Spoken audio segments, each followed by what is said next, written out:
Welcome to Take Notice, Amplifying Black Stories. I'm your host, Allison Preisinger-Higgins. Take Notice, Amplifying Black Stories is a podcast exploring society, culture, and current events through conversation. We aspire to create an open, respectful, and equitable space where guests may feel free to share their truth and lived experiences. Our core values are rooted in community, connection, and personal development. Stories help us learn, relate, and grow. We are here to listen, to take notice. Thank you for being with us. I would like to acknowledge the land on which this episode was created. I would like to show gratitude to the traditional ancestral land of the Coast Salish people, including the Duwamish people past and present. Land acknowledgement statements are an important part of honoring those whose land we now live and work on. We begin each episode this way to help spark ideas and keep these conversations in the front of our minds so that we may continue to be open to doing better. I encourage listeners to research the land on which you live and are listening right now. Recognizing this is just the beginning. Some additional next steps to consider would be to seek out the stories of Native people from our shared history and today. Spend time asking yourself difficult questions and challenging norms that may be linked to colonialism. Engage in your community around topics like land tax, curriculum, hiring practices, decision-making, organizing, and reparations. Seek out media created by Native people. The more you explore, challenge, and learn, the more questions may arise. But this is how we grow and connect. Thank you for joining us for Take Notice, Amplifying Black Stories. I hope you all are taking care of yourselves and each other in these continually trying times. There is a lot that could be said about the current events, but as I am still processing, I'm going to just leave it at that and continue on to introduce our guest for this episode. Other than to say happy Pride at the time of this recording. It is June, and I hope you had a wonderful June Pride Month and that you continue those celebrations and the spirit of pride throughout the whole year. I learned a lot in my conversation with our guest for this episode, Ashley Wynn-Grimes. It was a pleasure to speak with her a few months ago, and she's doing wonderful work as a nurse, author, and an entrepreneur. Ashley Wynn-Grimes is a BSN RN and is the founder of Cannabis Nursing Solutions, LLC. She's also the author of a children's book, Asa's Medicine, and Stigmatized, which is going to be released later this year. Native to Baltimore, Maryland, Wynn-Grimes is a Black female entrepreneur and widely respected medical professional who was honored as a healthcare leader in 2021 by the Baltimore Business Journal. Wynn-Grimes is dedicated to empowering patients and nursing professionals to make informed medical cannabis care choices with impactful educational medical programs that also serve to promote diverse representation and medical equality in cannabis. It's an interesting episode, and like I said, I learned a lot, and I hope you all do as well and enjoy my conversation with Ashley Wynn-Grimes. Thank you for being with us. Thank you, Ashley, for joining me on Take Notice. I appreciate being able to connect with you, and I'm looking forward to hearing what you have to share and your stories. How are you today? I'm well. How are you? Good. Are you in Maryland? Is that correct? Yes, I am. Awesome. I lived in Boston for a while, but I don't think I never made it to Maryland. What part of Maryland? Baltimore, Maryland. So Okay. If you've ever seen The Wire, that's where that's located. We just recently, my husband and I, binged that whole thing, I think this last summer. So yeah. We were late on that, but To be honest with you, I've never even seen it. Okay. There you go. Weird but true facts, right? There you go. Well, I mean, if you live there, why do you have to see it every day? Or in a show, I suppose. So. Right. That's too funny. That's they great. get on me all the time. They're like, "You're not really from Baltimore if you've never seen The Wire." And I'm like, "Really? I don't know. I beg to differ." Right? I disagree. Right. Yeah, I feel like I'm in Seattle, so I feel like that's like Sleepless in Seattle for us or something. Right. Like, maybe I saw that a long time ago. Too funny. Yeah. Awesome. Well, so you grew up in Maryland also? So I'm actually a military brat. And in my early part of my childhood, my parents traveled around and like around second or third grade, we moved to Maryland and I've been here ever since. Oh, okay. Awesome. So you probably don't remember some of the other spaces that you may have been in that young, Yeah, huh? I have vague memories. We lived in Hawaii for a little while, Texas for a little while. So I have vague memories. We recently went to Hawaii a few years ago, and like all of a sudden I don't know what the song was, but it was the song that they would play. And I'm like, hey, I remember that. Like it just kind of came back to me. So Oh, yeah. Oh, okay. Yeah, really music can interesting. do that. Yeah, that is interesting. Music and Yeah. smells, it seems like, can be a trigger for memories that you didn't even realize were Yeah. there. That's Yeah, cool. yeah. So Huh. it's interesting. But no, I Yeah. don't remember most of it. I don't have Mhm. any like profound stories or anything. Sure. Yeah. That's pretty young for moving around so much and then to remember, too Right. much. So, yeah, that's great. So, when you were moving around or growing up, who were you surrounded by? Mostly my parents. Mhm. I spent a lot of time with them, and then during the summertime, I would go visit my dad's side of the family in Florida, and they also had a really big impact on me. Oh, nice. What part of Yeah, Florida? Coco. So Oh, back in the '60s, there was a show called "I Dream a Genie." oh, uh-huh. Have you Yeah. heard of it? And Hmm. it took place on Cocoa Beach. Oh, okay. Mm-hmm. And they're right in that area, huh? Yep. Mm-hmm. Is that so? I'm a little familiar with Florida. Is that like on the east side of the state or the like So kind of I'm Miami-ish or directionally impaired. So oh, yes, it's on like the Atlantic Ocean side of the but yeah, no, it's on. Yes, it's on the Miami side. So if yeah, you yeah. drive up north some towards Oh, Miami, okay. you'll run into Coco. So Oh, about nice. 45 minutes from Orlando, Disney Okay. World ish, Yeah. around that area. Oh, that's cool. That seems like a Yeah. cool spot to go as a kid and visit family. Yeah, it was Yeah. good. I mean, it was warm. It was, well, not warm. It was hot. Yeah. And just, in general, I feel like just being able to experience different cultures and the way people live, I think is really important experiences for kids to Yeah. have. Oh, yeah, Not definitely. to be sheltered by what you experience is kind of, a gift. Mm-hmm. Yeah. What were some of the differences that you remember as a kid from Baltimore to Florida? There's some obvious ones like the weather and and things Yeah, like the that, weather but is a big biggie. It was super super hot during mhm. the summer months, but it was in the south, so definitely a different vibe, a more laid back vibe, kind of chill, and I felt like it was a little bit more community oriented. Like Oh. everybody seemed to know everybody. I make a joke all the time. If you grew up in Cocoa and your last name is Wynn, you're probably my cousin. Oh. So I have a big family down there, and Mm. everywhere we would go, it would be like, oh, that's cousin so and so, or that's cousin so and so. So I thought that was nice to get that sense of a big family. In Maryland, here, I don't have a whole lot of family. My mom's Mm. side wasn't a huge family, so that was always refreshing. Like I felt like it was this, network around me that didn't exist in Maryland when Mhm. I was there. And then my aunt, she was very kind and gracious, and she took me and my sister in during the summer months, even if she didn't have a whole lot to offer us. She made sure that we had a good time. And I got to know cousins that I probably wouldn't have known if I didn't spend time down there. So it was great. Yeah. Yeah. Yeah. Oh, that sounds wonderful. So you have one sister or do you have more siblings? I have one sister. Nice. Yeah. Awesome. And growing up, so your parents were, or at least one of your parents was in the military. Yes. What branch? What did they do? Air Force. My dad was in the Okay. Air Force. Okay. Yeah. Where did your mom work? She was a stay-at-home mom in our Okay. younger years, and then worked for the Department of Aging. Oh, Now, don't what ask is me it? what she did. Oh, I don't know. I was gonna say Department of Aging. I don't know if I've heard of that. Department of Aging. Is that I wonder It's has to like do with retirement?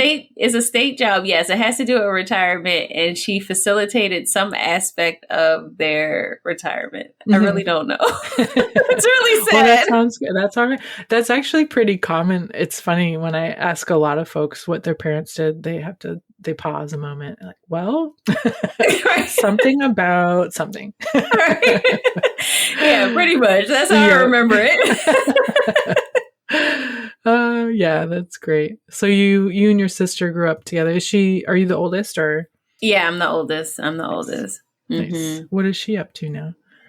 She works for Washington, D.C. So she's actually a forensic scientist. Oh, wow. That's cool. Now, Wow. any details beyond that bag? Same thing. I don't have it. She's very well off. She's a professional woman. Has done a lot of amazing things in her career, but that's like way outside of my realm of understanding.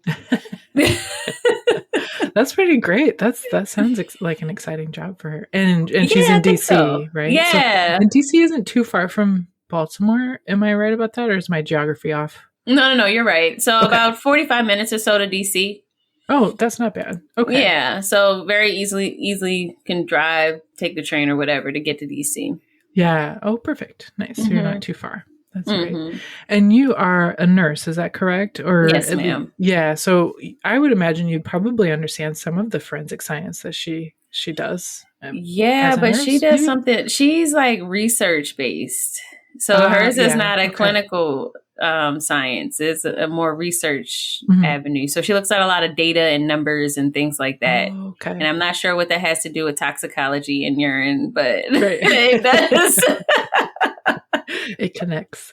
Right. Okay. So kind of different sides of it in a way. That's interesting. Yeah. How did you end up becoming a nurse? What was there something that motivated you to like a specific thing or? So, and it's funny because I'm just proofreading my book as I'm reading about how I became a nurse. But I really loved children. I still do love children. Like they're really great. And I love helping people. I've always been very empathetic to people's needs and wanting to make sure people felt better and, do what I could. So I actually wanted to be a teacher and a pediatrician. Oh, okay. Yeah. And somehow somebody sold me on the fact that it was like, you're not going to make any money as a teacher. So I was like, okay, well, I can't be broke and a teacher. So I was like, I have to be a pediatrician. Like the choice was made for me. And then what I didn't realize is that it was, a lot of schooling involved with being a pediatrician. And I thought at the time that I could go to school to be a nurse and then transition to become a pediatrician.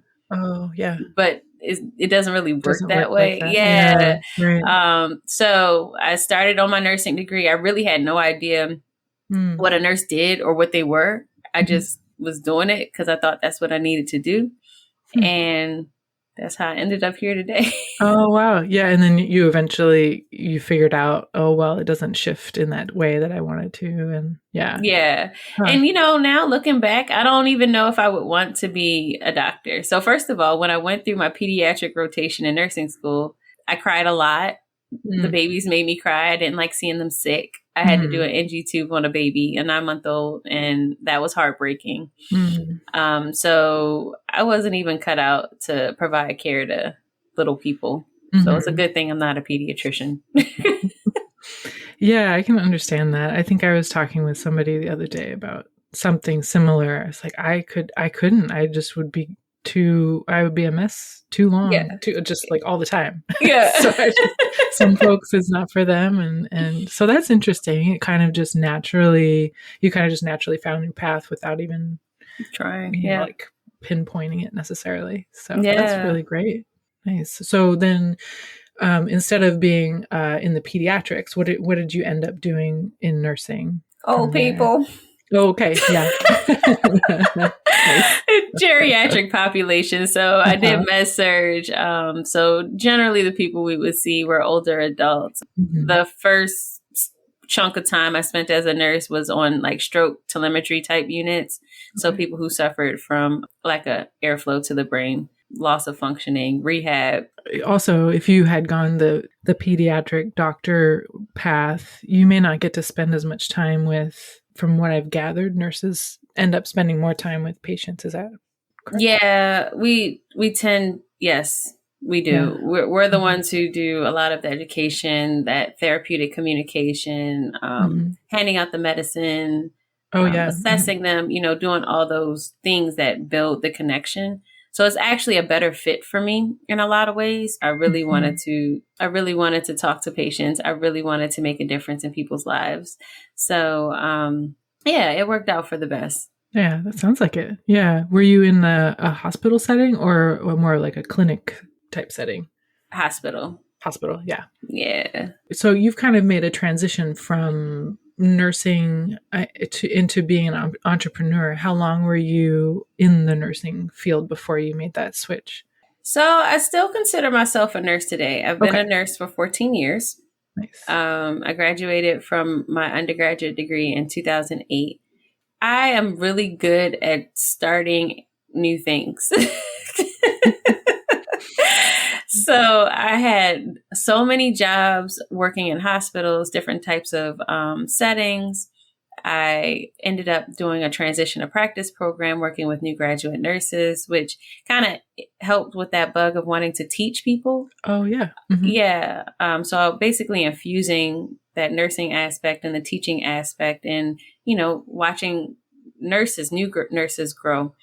And then I ended up in corporate leadership for a 14 hospital system doing like performance improvement stuff, which was totally Oh, outside of my realm of like, I didn't know that was even a thing I could do when I got that job, but definitely an expansive view of what healthcare is as a system and very challenging in trying to incorporate like processes and systems into the way that we do stuff in healthcare. And after that, that's when I transitioned into the entrepreneurial realm because, I mean, if I was going to say that I wanted to do, like at that point, I was making six figures, right? Like, so a lot of people be like, oh, you achieved your goals. Yay.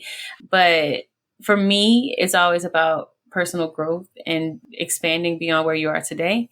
So the next obvious step for me was to take on entrepreneurship. what led you to that position that you didn't even realize that you could have? Was it just an opening that you kind of fell into, or were you Yeah, kind of. pursuing something? Oh yeah. Yeah, kind of. Yeah. So in the job prior to that, I was actually in a hostile work environment. Oh, sure. So I only spent a little bit of time there, but feeling desperate, so to speak, for lack of better words. And I reached out to people. I emailed people like, do you have a job where you are? Like, Mm. like, can you help me kind of thing? Like I didn't take the traditional get on Indeed and look for a job. Went on the internet and searched for people's names and scrounged around and looked for email addresses trying to find somebody who would help me. And that's how I found that job. Mm. Yeah. And the rest is history. Yeah. Yeah. Are you comfortable saying or sharing what about that job that you were trying to leave was kind of creating that It was a bullying situation. oh. So when I came into that role, it was okay, let's back up a little bit. So that transition to practice program was me being hospital leadership and overseeing the new grads and watching them transition and building programs, right? And then when I went to the next job, that was like the bullying situation. Mhm. And what I first like envisioned the job to be was not what the culture was willing to receive. Mm. So I was put in a position where our visions of what I was trying to do clashed.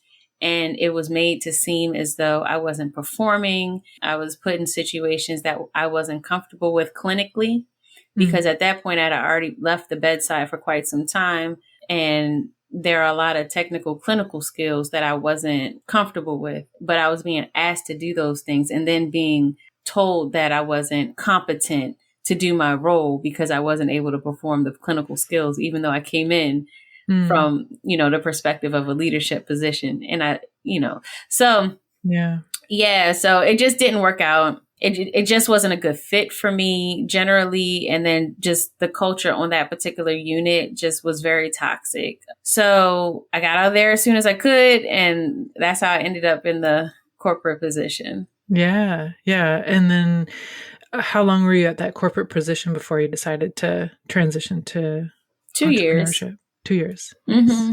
Yeah. Yeah. And what did you end up transitioning to? What was that process like? That was also very interesting. So the thing that a lot of people probably don't realize about healthcare is that it is a broken system and our jobs were to help implement changes within the system to increase profitability within the organization. Most of our outcomes were tied to financial gains. It was constantly told to us that we were supposed to at least make 7 times what our salaries were. That was kind of the mantra that was kind of driven home to us all the time. So that's what we were always working towards.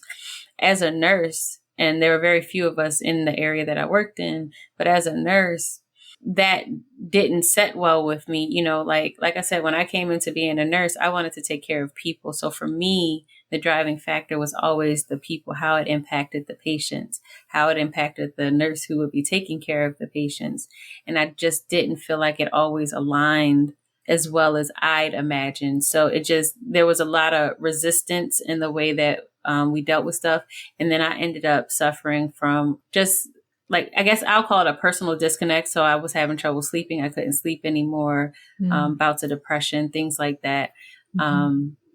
So after all of that occurred, I left that position, and in the midst of doing that, I was already kind of looking for different outlets, trying to find ways to figure out what I wanted, who I was, learning about different perspectives of wellness and what it meant. And that's how I discovered cannabis or cannabinoid therapy. And as I started learning about cannabinoid therapy, I started to actually feel almost like the healthcare system had failed me in a way, because nobody ever told me about the endocannabinoid system. So how is it that I've been a nurse for X amount of years and I don't know about the largest neuroreceptor system in the body? But I spent a significant amount of time in nursing school, caring for patients, you know, having all these conversations about the liver and the lungs and, you know, all those things. But that never comes up in conversation. And can you kind of explain for someone who hasn't done what sorry. You're good. What the is it endocannabinoid? Is that what you said?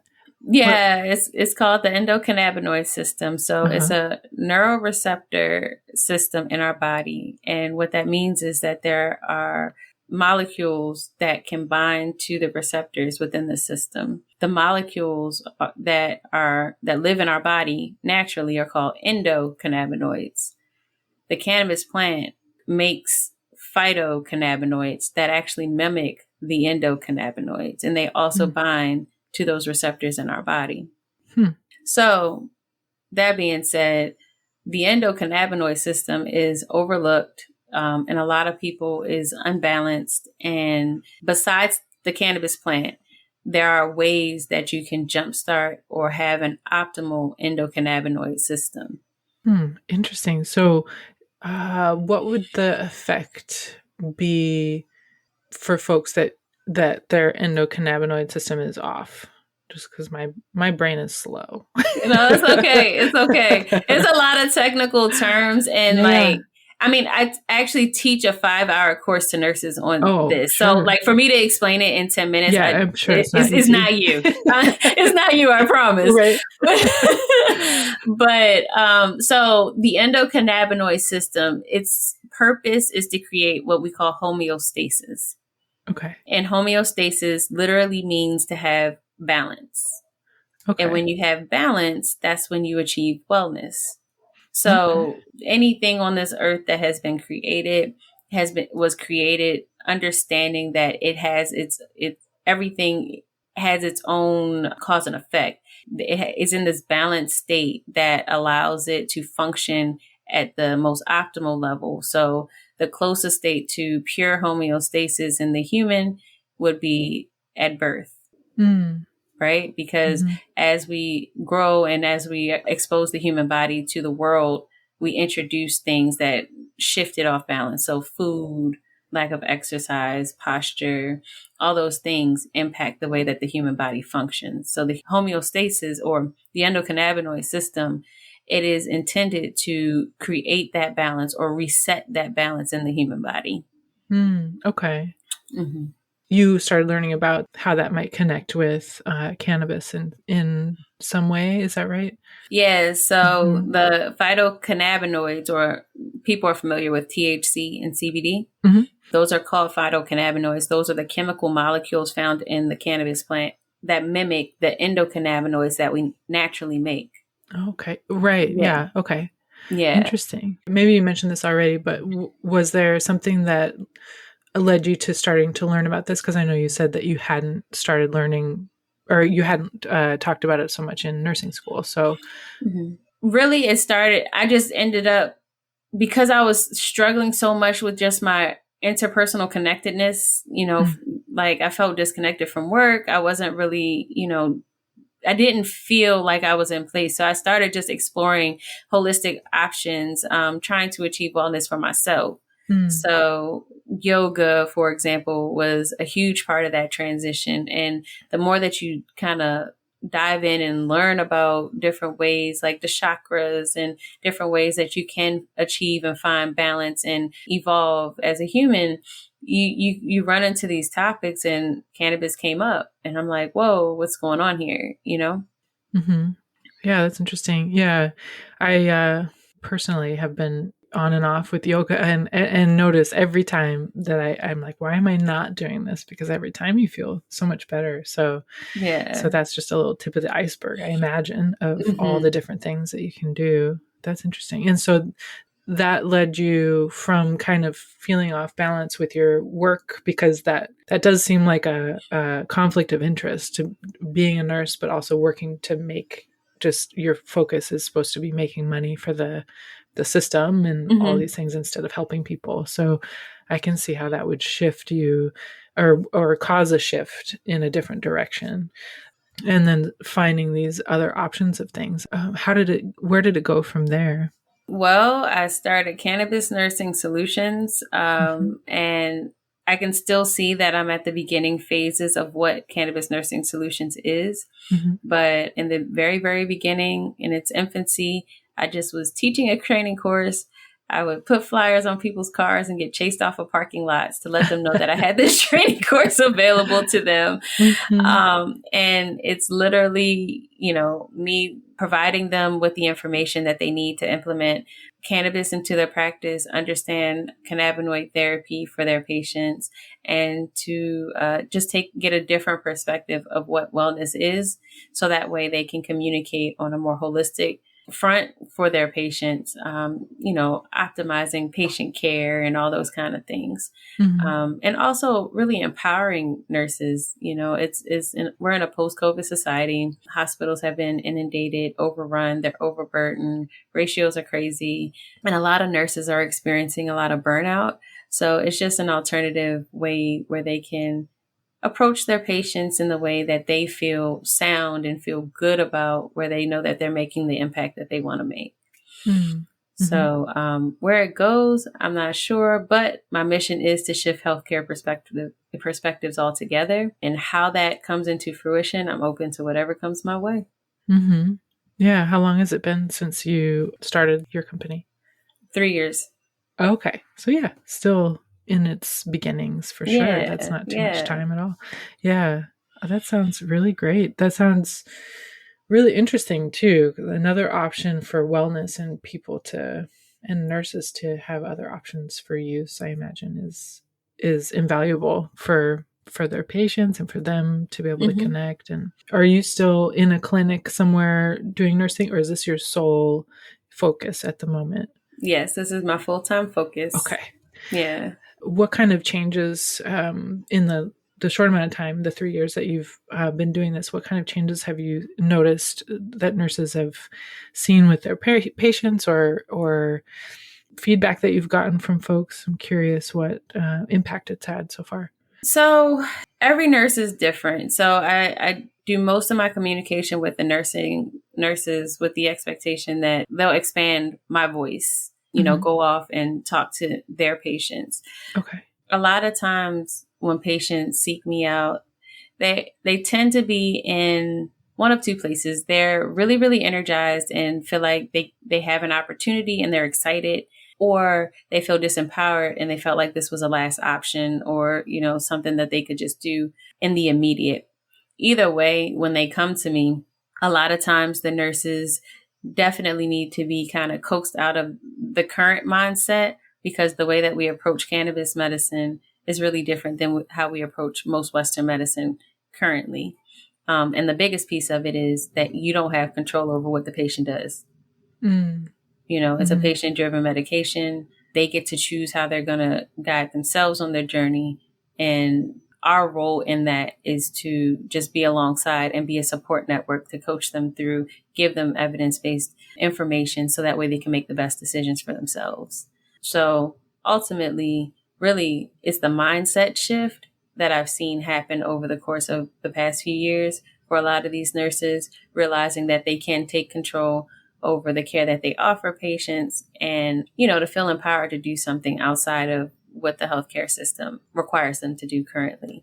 And a lot of them are still working at the bedside, but just do this as a side hustle. We work 3 days a week, so it's 4 days for you to do whatever you want.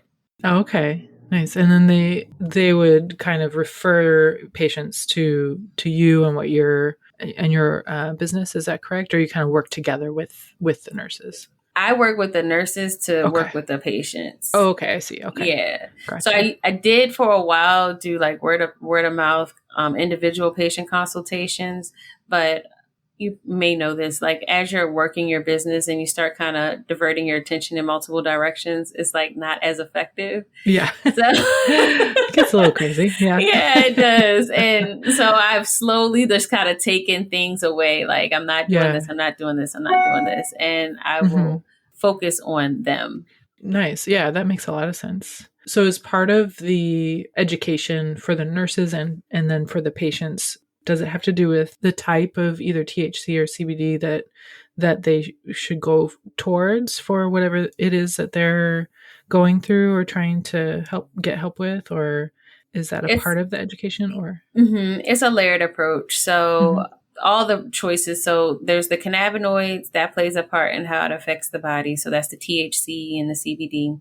But then there's over 100 of those cannabinoids. Then there's the method of consumption that also plays a role in the impact on the body. So if you smoke it, you get instant relief. If you put it on a topical, you also get instant relief, but it doesn't go into the bloodstream. Or if you eat it, then you get long-term relief. And then there's quite a few, almost 10 other methods of consumption out there that, based on the timing and the impact and in relation to the cannabinoid, affects each patient differently. Then there's the terpene profile that also has an effect. So terpenes are the things that make the plant smell the way that it does. An example of a terpene is found in fruits and vegetables. So one terpene that you're probably really familiar with is limonene. And really it's that citrusy smell that you find in lemons. It's also found in cannabis. And that plays a role in the effect. So limonene, for example, has a mood boosting effect. So when you find that terpene in the cannabis plant, most likely you'll get that mood boosting effect as well in conjunction to the cannabinoids and how you take it. And then also the last piece of it is your dosing. So how much do you take of any of it, and finding that therapeutic window and helping patients to find that therapeutic window. So when you combine all those aspects together, you have what we call a plan that the patient can go out and execute on, and then titrate, or a better word for titrate is adjust it up and down slowly. Yeah, imagine there's a bit of experimenting to find the right balance for each person, right? Yeah. And some patients, it can take them years to really find what works best if they don't know what they're looking for, and if they're not keeping track of it, and if they're not paying attention to all those pieces of it. You're smoking a day, you're eating it today, you're putting it, and it's like there is no, you're not looking at the patterns, you're not paying attention to how you respond to it. So that's a lot of what goes into it. That makes sense. Yeah, if you're not consistent, it's hard to see what direction to go from there. Kind of scientific, and I imagine, in a way. Yeah. Yeah. What are some of the main reasons somebody might want to go that route? The biggest three, the top three is pain, anxiety, and insomnia. Oh, really? Okay. Mm-hmm. Huh. Yeah. Interesting. I guess I was just imagining maybe cancer or something up top too, but yeah, that makes sense. So even with, and it is a viable option for cancer, but even with cancer patients, you're not necessarily curing cancer. Mm-hmm. You're relieving some of the symptomatology that came with the cancer. Right. So a lot of times it has to do with pain, sleep, and anxiety. Well, there you go. This makes sense. The one thing though that it is effective with, that outside of that, that's a big one, especially in children, is epilepsy. Oh, okay. Yeah. Interesting. So it can have an effect to try to help balance with epilepsy as well. Mm-hmm. Interesting. Have you run into issues or roadblocks with the other stigmas around cannabis that are still around, even though it's legal in many states now? All the time. Yeah. All the time. You know, unless you're willing to ask the type of questions that you're asking, a lot of times the conversation ends probably in the first couple of minutes, and the person has already made a lot of assumptions about what I do, who I am, and what I'm trying to pitch. And it's just because I say the word cannabis, or you see it written somewhere, and those assumptions kind of block a lot of the conversations that I've been able to have with some people. Mm-hmm. I've had people tell me that I was trying to kill their children. Because I was encouraging them to smoke weed, or like other nurses, they're like, yeah, you're not allowed to go to work high. I never said, guys, get high and go to work. I never said that. Right. Yeah. I do not encourage people to indulge and then go to work. Right. But I do advocate for people to know when their employees are intoxicated. Like, that's important to know. But doing a urine screen on somebody who chooses to consume doesn't indicate that they're intoxicated, because it can live in the body for up to 30 days. So 30 days ago, I consumed. 30 days later, whatever happens, you want to test me. Now you're going to say that I came to work intoxicated? That's not true. Right. Yeah. Mm-hmm. So like being able to pull out some of those already preconceived stories about cannabis has been a big challenge. I imagine. Yeah. And it occurs to me that there's an interesting, and this is just from my knowledge and what I've learned throughout the years of looking into different things, which is, I'm not a nurse or an expert in any of this, but your previous position kind of being run by numbers and trying to make money for the healthcare system instead of being able to help people, versus now trying to help people and educate folks and really create a balance.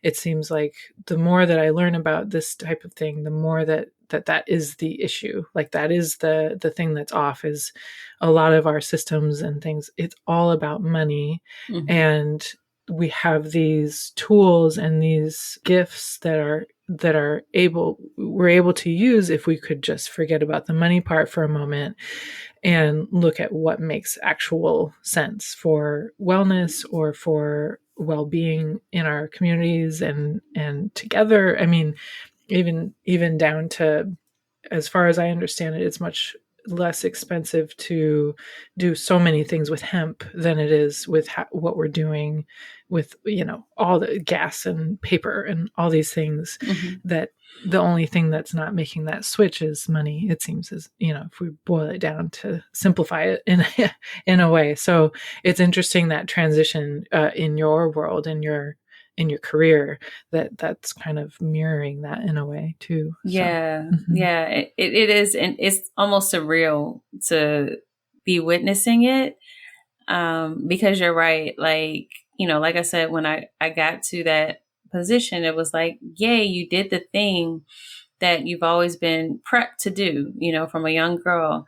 Mm-hmm. This is what you're going to do. You're going to be making this amount of money. You're going to climb and do whatever you have to do to be successful. And then when you achieve this idea of what society says is successful, you get here, and for some reason, it's just not aligned with me. Mm-hmm. And when you don't understand why, it's troublesome, you know. It's because on the outside you're told one thing, but on the inside you're feeling something that's totally conflicting, and it doesn't feel good. And it presents itself through symptomatology. So to be in a place currently where I feel good about the work that I do, I love dealing with the nurses that I deal with. I love coaching them. Like, I just feel good daily. Is surreal to be able to experience it. And, you know, to take those type of, I guess, leaps of faith, you know, is cliche, but to take those, they're scary as hell. And when you finally get to a place where you're like, okay, I should have done that, and I'm happy that I did it, it's like, wow, like that big bad thing didn't happen to you that you thought was going to happen, you know? So, I don't know. It's very interesting. Yeah. Yeah, that's huge. And it takes a lot of bravery to make that transition on a number of levels, I imagine. Just maybe security wise at first, financially or what have you. And then also, you know, maybe the what are people going to think, or the different roadblocks, like being chased out of a parking lot, or, you know, things like that. Yeah, that's huge. That's a big transition. That's pretty amazing. Yeah. Thank you. And Thank you. Yeah, I think that's a great way to approach it too. What you said of like just seeing where it takes you from here, because you're already kind of established and doing the thing that feels good, and then allowing it to just see what Unfold. happens. Yeah. That's great. So growing up, or in this transition, at any point in your life, what has been either what or who has been a big influence for you? I will say, this is going to sound really morbid because you said what, so I'm going to go with what. Yeah. Yeah. The experience of death. Mm. Yeah. So I'm just, when I look back at certain events and I play back certain things that made the biggest impact on me, like just kind of shaped and shifted the way that I see the world, it's been through death. Mm-hmm. One of the first times that I ever experienced somebody die, they weren't supposed to die. They were talking to me in one minute, the next minute they were dead right in front of me. Mm-hmm. And I was still very young, probably like 19-ish. Oh, okay. I've seen plenty of patients pass away right before my eyes. You know, I've watched them take their last breaths. I've been responsible for transitioning them from alive to dead. I've had patients say that they were waiting for people to come before they were ready to transition. And then when that person would come, that's literally when they would take their last breath. Wow. Yeah.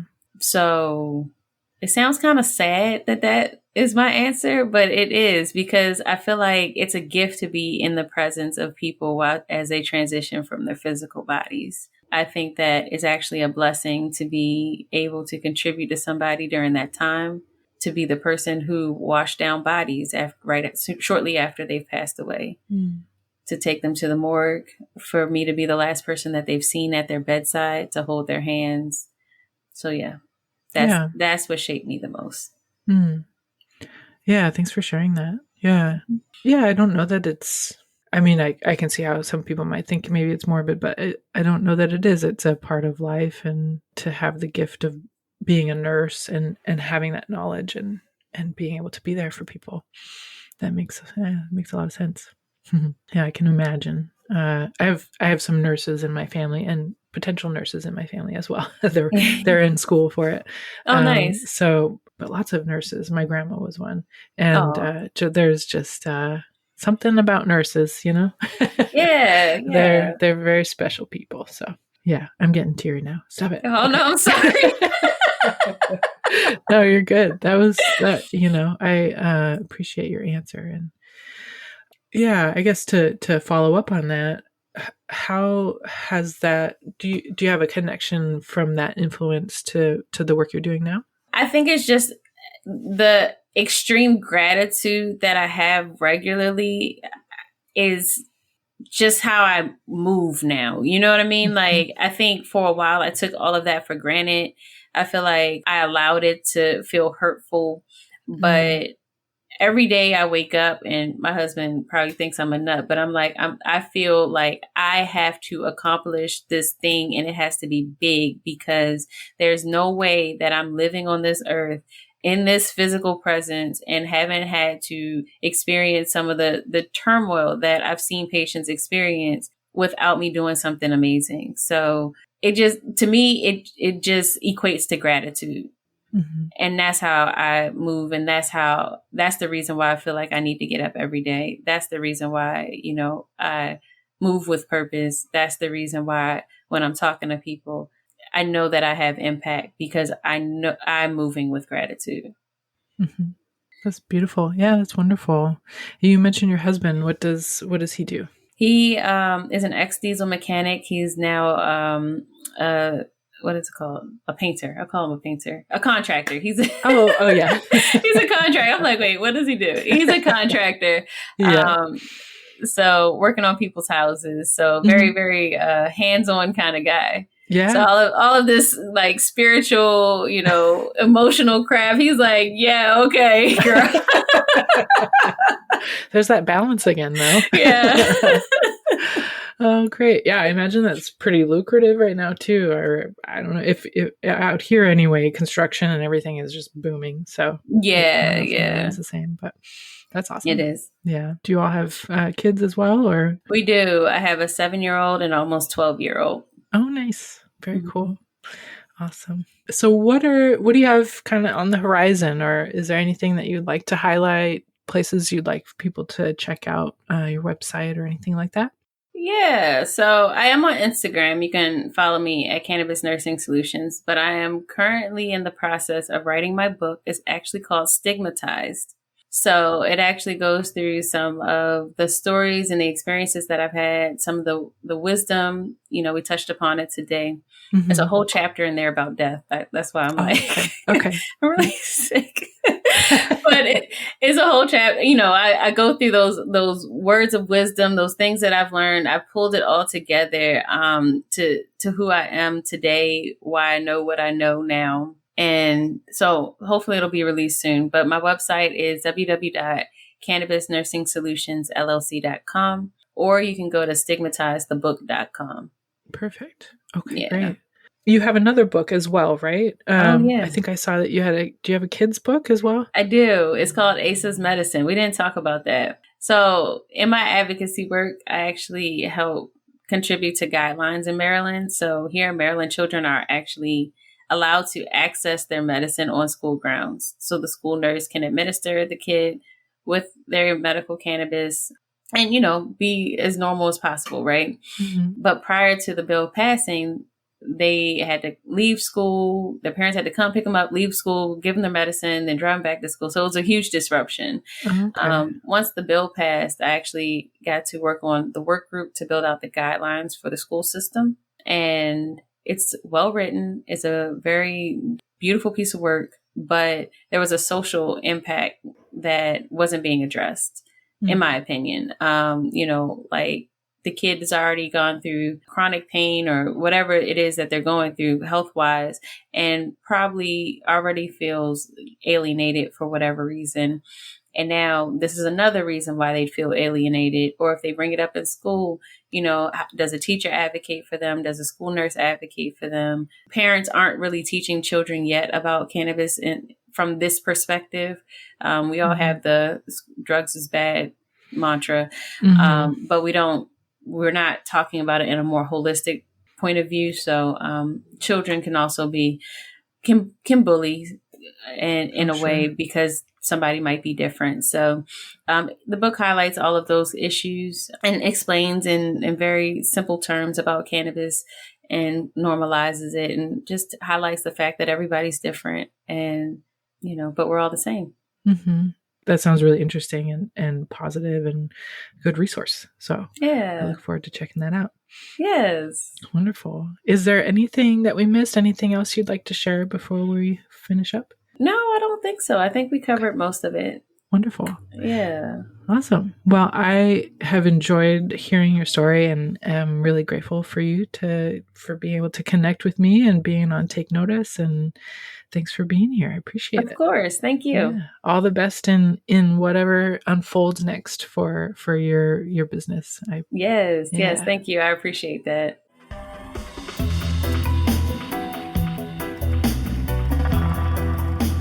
Thank you for joining us for Take Notice Amplifying Black Stories. Please subscribe and follow us on social media. We are at Take Notice Podcast. It would really help us out if you could take a couple of minutes to review our podcast. You can do so through your podcast app or by visiting our website. It's takenoticepodcast.org. Thank you for your support. Take Notice Amplifying Black Stories is produced, hosted, and edited by Allison Preisinger Higgins with help from many. Music by Version Big 5 featuring Darius Higgins. Thank you for being with us, and thank you for taking notice.